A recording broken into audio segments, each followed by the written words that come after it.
What is up, traders, stock market enthusiasts, and getting to the money, bag holders, and also what I like to call my liquidity? What's up, guys? So today we're going to go over the video of how much I made this month. Now, granted, there's some stuff I want to skip and go over. This is strictly with options, guys, strictly with options, but 1 month options. I do have some options, guys, that as you see right now, if we're looking at an AMD going all the way out to December of next year. Now, the reason why I do that and I have that type of stuff, guys, is for a different video. We'll get into it. That has to do with some tax strategies for us, guys, to help reduce that taxes, because the government, we got to pay our membership fees, boys. We got to pay our membership fees to live in America or any other bum country we live in. So, without further ado, let's get into the money.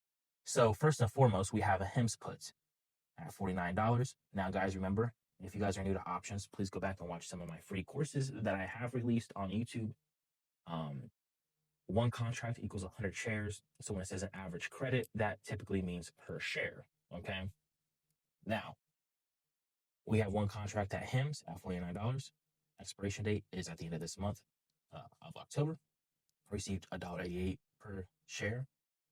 Like I said earlier, one contract equals 100 shares, so we received $188. Now my total return says, okay, you're down on this position. So how the premium works is long. It doesn't matter if I have to actually buy the shares or if I don't buy the shares, I will always receive that premium. I would always receive that credit, unless if I decide to buy back the shares, okay, or close out of my contract, basically. Now, I'm comfortable buying HIMS at $49, right? We have rules. Please go back and watch past videos for them rules. But guys, we're going to receive that credit no matter what. So even though it does say I'm down, right, we're not technically down. You know what I'm saying? Because let's just say this stays at the same price through the whole entire, you know what I'm saying? We go back into profit. It's just what the total return is for. It's just to calculate the price fluctuation within the month. You know what I'm saying? For that premium. So if we look for the past week, it was going down, right? And we were, getting money, but then it shot back up. Why? Because HIMS started going down, which is all right. So we still have, 2 weeks, 3 weeks for this option to play out. You guys know if I actually end up buying the shares or if I don't. Next, we have a cover call. So it's like, hey, what happens if I have to buy the shares? Well, you have a cover call, okay? And so I have bought shares of HIMS at $47. Currently, we are up 13% on them. So if we look, the strike price is at $55, right? So if it reaches $55 or more, I have to sell at the strike price of $55. Difference between selling puts, you're buying it at the strike price or lower, but you're still buying it at the strike price. Same thing with cover calls, just the opposite. You're selling at the strike price, no matter if it's at the strike price or above the strike price. You're still going to sell at the strike price. Now for this one, we got $8.94 per share, or $894. But that's not totally the truth. The reason why I will say that, guys, I'm transparent and I love transparency. We did a roll call on this. So what we did is we realized a $777 loss on paper. Yes, we did. But to close out of that contract, we had to do a $863 to close. But when we rolled it, to the $55 strike price for this month, we received a credit of $8.94. So yes, we had to pay out money. Yes, to close was $863, but to open was $8.94. Now, what you're going to do is you're going to take the difference. Now, I roll for a credit. Some people roll for a debit, right? Depending on what happens, sometimes it's feasible to roll for a credit. Sometimes it's feasible to roll for a debit. We'll get into stuff like that later in the videos and try to give you guys examples of that in a later video. So as you see, I rolled for an estimated credit of $30, basically $31 because of the fees. Now, is this a good trade?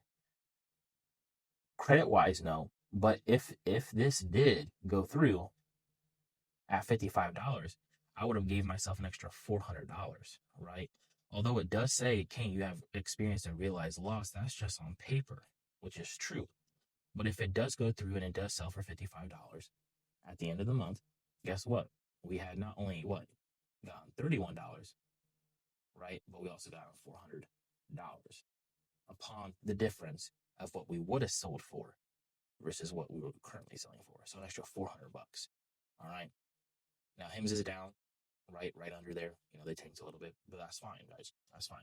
So far we're at 188 for the puts and $31 for the Hims call. Now let's go to hood. Same thing, guys. Here the layout's always going to be the same. So we got a expiration date of 10/24, $2.60 per share. Comes out to $260. So far we're doing good on this. I mean, they're all good, guys. It don't matter. Just printing money. We got another contract, Nebius, $190 in total. Going good.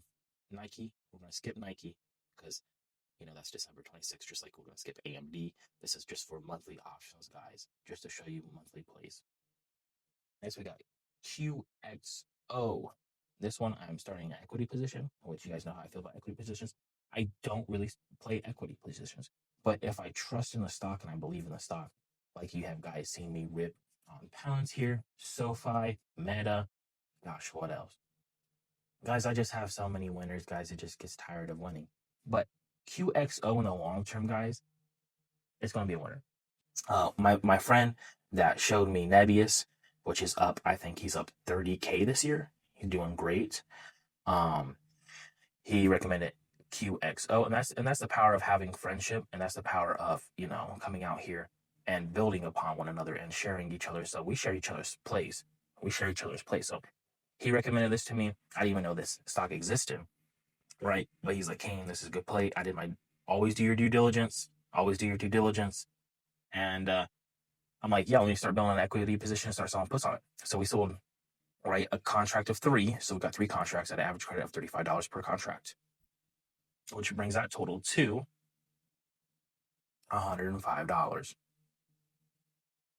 Next, we got 2 SoFi puts, a contract of 2 per credit, $48 per contract, which brings that total of $96. And last but not least, yes, we do have 2 SoFi calls, right? That goes with the AMD and the Nike one, guys. That's for a later video to explain certain stuff to you guys. But the last one is Tempest AI. 1 contract at $135. And we are receiving that money, boys. So, Kane, how much are we looking at this month? So, options collateral and stuff, I would say outside of that covered call, options collateral, we're looking at a $42,000. How much we have received this month in premium and credit, boys, is $1,005. $1,005. And so if we take that premium and divide it by our options collateral, which is $42,000, you have come to realize a 2.39% gain, right? So you guys know me, I like to shoot for the average of 2%. This month we went close to 0.5% of our average I like to shoot for. So guys, to me, this is a great month. Now I would like to talk about this Hims call and go a little bit deeper on the Hims call.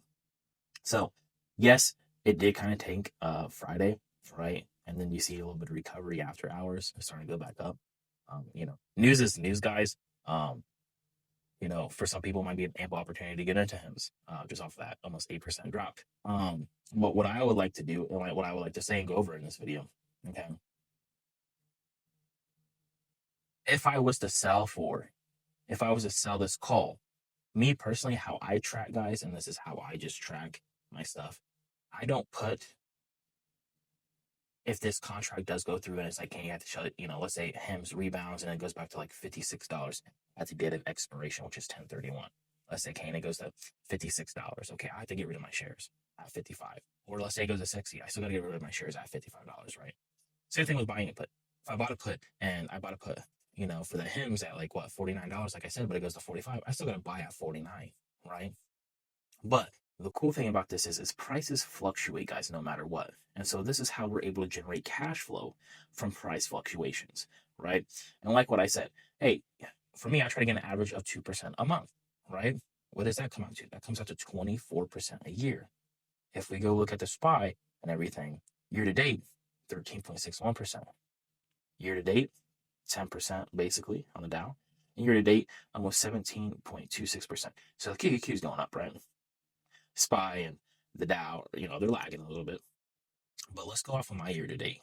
And this is the powerful thing of options, smart options, right? We're not doing 0 DTE out the money, YOLOing counts like you see on Wall Street Bets. But year to date, guys, we have a 77% year to date, right? And for the past year, we are up 212%, right? You're not going to see that with investing in ETFs, right? Now, do I recommend options for the majority of people? No, I think you got to be a little bit on top of it. But I think once you learn the mechanics and the understanding of the importance of options, I think once you went down that rabbit hole, because is options hard? No, it's not hard. It's just a lot to learn. It's a lot to learn. It's a lot to learn to come out here and learn the Greeks. You know what I'm saying? Right? Here's the Greeks. You got the delta, the gamma, theta, vega, rho. You got the IV, implied volatility. You got the volume, open interest. You want to at least know some of that stuff. The majority of that stuff you want to know, right? Because you want to read your contracts, no matter if you're on the buying side or the selling side, right? Because I'm on both. I play both sides, guys. Now, currently, I don't have any bought contracts, right? The last one I had was HIMS. We'll go over that. But what I wanted to get to is, guys, if I don't sell, like let's say, this sold for $56 like we were talking about before, I don't put that in my October numbers. I go put that in my November numbers. The reason why I do that, you guys can be different how you track it and stuff. The reason why I do that is because that I'm not going to get that money until, November, because October 31st probably be the last day of October or one of the last days of October. I'm not going to get that money until November, right? And I always like putting that money towards the next month, just in case hey, that might be a lower month. Maybe that we only get 1.8%, but because we got that $500 or $800 gain, right? It bumped us up to 2.5% or 3% a month. So it doesn't really matter, guys, how you track. I just like to do that just to make the numbers easier for me, and more than likely because I'm going to receive the money if it does go through, in the next following month. We will go over, like I said, guys, I am typically on the buying side, so I'll go over my last call with you guys, which was on HIMS. Okay, so we'll go. Let's go options, my boys. Okay, so we sold this HIMS call at $3,675, but we bought it for $3,115. So $3,675, boys. Right? We're gonna take that and we're gonna subtract how much we bought it for, just $3,115. That gave me a total return of $560. Now, King, what's the percentage on that? That is a big money percentage. I'm just kidding, boys. But that's almost 18%, 17.9. So basically an 18% return. And so that's the power of buying options. Now, usually, guys, I go off the VIX. I know I'm kind of ranting and going off a little bit, but I'm giving you guys some game right now. I go off the VIX on what I buy when I buy calls. So when the VIX is elevated, so usually when I mean elevated, if we get past, I say the 20, like right here, August 1st, if we start getting elevated, I say the 20, or especially like how April was, Liberation Days, that's when I go heavy into calls. But right now, when you're seeing the VIX only being around 16 or even at the lows, basically the lower the VIX goes, the more likely I'm not going to buy calls. That's just me. That's just my investment philosophy, boys. And as you're seeing for the past month, you're seeing a rise in VIX, which is good to me because that's signaling a uncertainty in the market, right? People are worried in the market. You've seen it go up 5% in the past week, so that's telling me certainty in the VIX, which is good. You see during times like this, times where we crash and stuff. Let's go back to the past 5 years. So we had a little bit of a pullback in April. The VIX shot up 45. We had a pullback, January 13th of 2023. Pullback, 80. You see all these other pullbacks. April 29th, See another pullback, March 4. You see all these pullbacks. Let's go max. Let's get into some crazy ones. Look at 2008. You know what I'm saying? So, you're seeing kind of, guys, major crashes and stuff that has happened. These larger spikes, to me, guys, when you see, January 13th, 2023, you go to March 2020, COVID. When you see all these things and you see an elevated VIX, that's when I go balls deep, literally balls deep on calls, because at that time we are at max, volatility / max fear. And when you're on max fear, everybody's buying puts. And so that's why I keep them, at least half my portfolio, or close to half, in cash, right? And so, we got $20,000 in cash. We still got $17,000 in margin, right? So technically, yes, I am not using that margin. Although, yes, it is collateral. I'm not paying interest on that margin. So theoretically, we got like about 40K. You know what I'm saying? If I want to go full 100%, and we got about 40K. And usually, yes, in these times, like, you're going to see people scaling during these times, right? Because, you're having, crazy stocks going up. Let's go to Applied. Applied, I'm up 73%, and I just recently bought this. R&R, I just recently bought that. I'm already up almost 200%.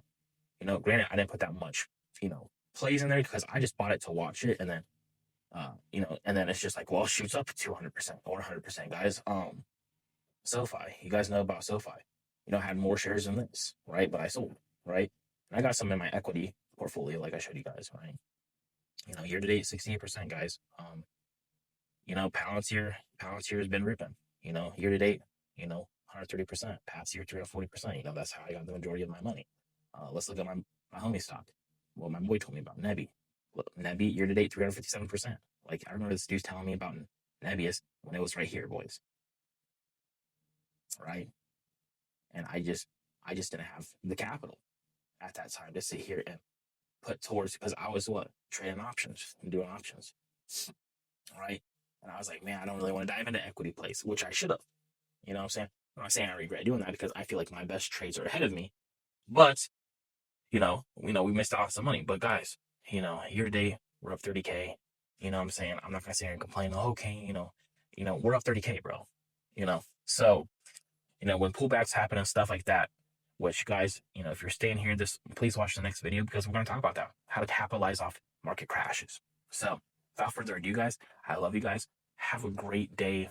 Be blessed. Let me know how much you made this month, whether it be options or you're selling your equity plays or whatever. Let me know how much you made this month in the comment section down below.